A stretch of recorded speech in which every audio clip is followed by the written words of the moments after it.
Eu tava com o preto velho incorporado, aí vem um menino, uma criança, devia ter, sei lá, 8 ou 9 anos de idade. Se aproximou e eu escutei o preto velho falando, presta atenção no que ele vai falar. Eu falei, tá bom, o que você quer? Ele falou, pai, eu tenho algum problema em casa. Meu pai tá preso e eu queria que você ajudasse ele a sair da cadeia. Cara, é uma realidade assim que era periferia mesmo, sabe? E aí você vê o menino chorando tal, e eu falei, puta, é uma coisa que a gente não tá acostumado. E eu fiquei trabalhando naquela casa até que deu um problema com traficantes locais que falavam, ó, não vai dar mais. E aí eu fui para outros lugares trabalhar. Foram 5 casas que eu atuei. E assim, todas elas me deram a chance de poder vivenciar o fenômeno espiritual. Mas eu comecei a falar, não quero mais isso. Então eu agradeci os guias, deixei os meus guias lá, me desfiz das guias, me desfiz das imagens e fui procurar coisas que pudessem continuar minha busca por Deus. Então eu fui para o hinduísmo e fui para o budismo. E aí, quando eu entrei nessas religiões, eu comecei a me deparar com outros conceitos, com outras ideias, e principalmente uma religião que não tem Deus, que é o budismo. O budismo não acredita em Deus. E aí eu comecei a entrar nesse ausência de Deus para poder depois descobrir o que era Deus. E foi estudando teologia, fazendo cursos acadêmicos, que eu descobri. Este é o livro que eu indico. Ele é de um dos maiores escritores de teologia, não proselitista, não fundamentalista. Ele é neutro, embora ele tenha um viés liberal, ou seja, ele vai te explicar a história, geografia, a parte social do período das primeiras comunidades cristãs, e ele vai te explicar a construção dele, Constructo de Deus. Outro livro bom é uma saga de 3 livros desse cara, chama Mircea Eliade, tá? Ele é romeno. São 3 livros que falam sobre a história das religiões. Ali tem como surge o conceito de Deus, desde os primórdios até hoje em dia, como as religiões observam o que é Deus. Seja um teísmo, um deísmo ou algo ligado simplesmente ao niilismo. Ou seja, eu acredito na totalidade de Deus, ele rege a minha vida, ele comanda a minha vida, que é o teísmo. O deísmo é, tá, eu até acho que alguma coisa fez surgir o universo, mas eu não presto contas a isso. Ou a ausência total e simplesmente causa e efeito, que é o niilismo. Eu acho que somente tudo é feito por causa e efeito e acabou. Ok? Então, esses 2 livros são muito bons para aqueles que querem entender, estudar É do como mesmo autor? tudo. Não. Ah, tá. Esse é Gerd Tyson. Ele é doutor em teologia na Universidade da Alemanha, com mais de 20 livros escritos em diversos idiomas. Ele é professor doutor. E o Mircea Eliade, que já faleceu, se não me engano, já faleceu, e ele traz um compêndio de diversos livros sobre fenomenologia, história das religiões, ciência da religião. Os livros dele são acadêmicos, tá? Sai do lado acadêmico. Para aqueles que acham que é pesado, isso daqui ressignifica um indivíduo. Cara, a história do diabo, desde a origem até hoje, explicada por um... Ele é historiador, Quero ler. isso aqui vale muito a pena ler. Ele explica biblicamente o que é o diabo Mostra pra cá. e como o diabo surge nos dias de hoje. Você sabe que a prensa que imprimiu a Bíblia é a mesma que fazia os textos de... a gente chamava dos teatros maléficos da época. É a mesma prensa de Gutenberg. Então todas as novelas, os teatros que tinham essa questão de maledicência, era aqui mesmo que imprimiu a Bíblia. Tá tudo aqui nesse livro. Ele não é acadêmico, mas ele foi reverenciado muito na Inglaterra. Ele tem textos, livros muito bons, e ele tem um chamado A Origem de Deus, que aí é pesado. Mas esse aqui, para quem quer entender como surge o diabo, vale muito a pena. Espetacular, tá? Ele ressignifica você mesmo, tá? Então todos eles trazem o que é Deus. Se você pegar a origem de Deus, o conceito, um raio era um Deus, a água era um Deus, uma árvore era um Deus, porque o homem não sabia o que era aquilo. Então tudo aquilo que estaria em cima da sua cabeça, uma montanha, poderia ser um Deus adormecido. Lembrando que um Deus adormecido pode entrar em erupção. Um deus adormecido pode jogar uma pedra, rolar uma pedra e te matar. Você é frágil perto dos elementos da natureza. Na água, um maremoto é um deus enfurecido. Então, tudo aquilo que tem poder sobre o ser humano e pode te destruir era tratado como uma divindade. Sol, né? Sol, a Só lua, os né? egípcios, né, Sim, sim. cultuavam os elementos e tudo mais. Então, os nórdicos também tinham muito disso, né? Os deuses de Asgard, tudo aquele princípio, né? O deus da água, o deus do trovão, o deus dos infernos, Hades, ou Thanatos, ou Thanatos. Então, tem sempre uma personificação de algo.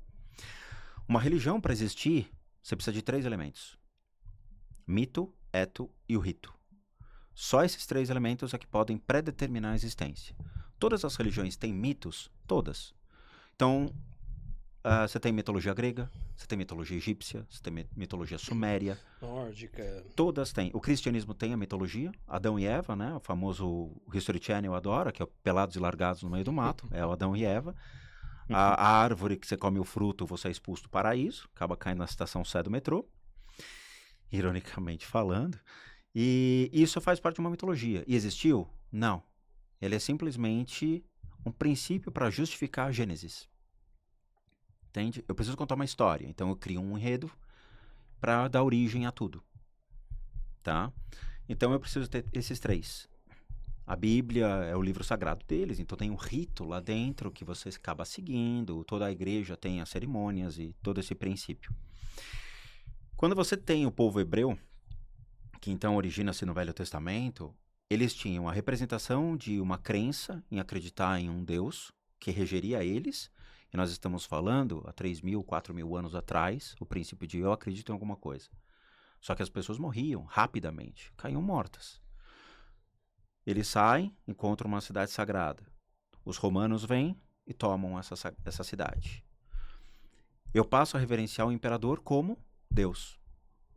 Então o imperador, ele passa a ser a representação de Deus. Então quando passa o imperador, eles fazem o mesmo gesto de reverência como um Deus encarnado.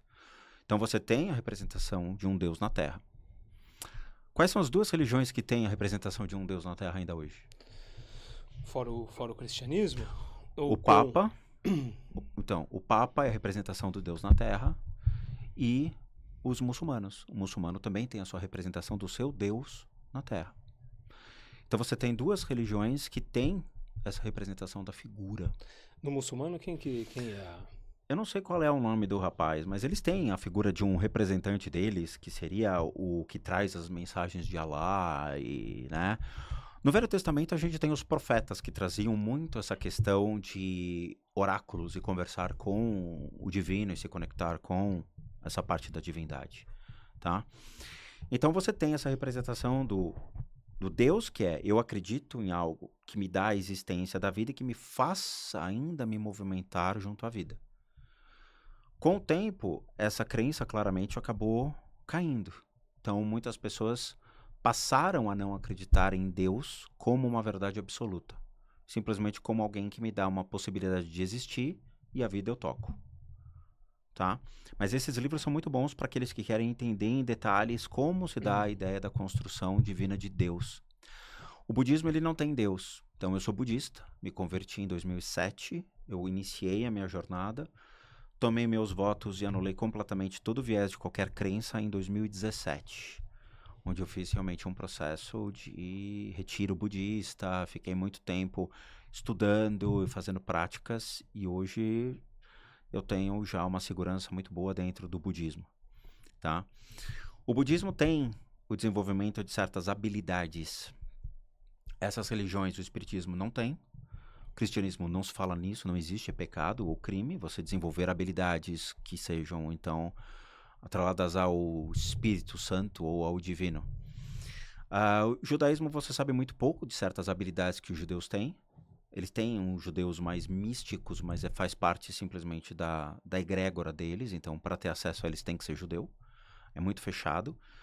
O Islã, eles têm um lado místico que é bem interessante, que é pouca parte da população, que você tem sunitas, xiitas, sendo 10% mais radical, mas você tem os caras que conseguem criar meios para falar com o divino deles também, e às vezes você vê ele girando sem parar, que é um meio que eles faziam para poder se comunicar com um lado espiritual deles. E o budismo, ele é engraçado, né? Porque você vê muitas imagens de deuses, divindades ali, mas não são deuses, não são divindades. O que seria aquilo? Pensamentos. São só pensamentos. Quando surge o budismo ele surge por um cara que nasceu na Índia, que foi o Siddhartha Gautama, que compilou textos de diversas escolas antigas, dos povos pré-védicos, védicos e de outras escolas filosóficas. Ele adorava as tretas, discursos e tudo mais, ele assistia tudo, o jainismo e tal. E aí ele compila tudo isso e fala, eu gostei muito disso. E ele sai ensinando esse tipo de coisa.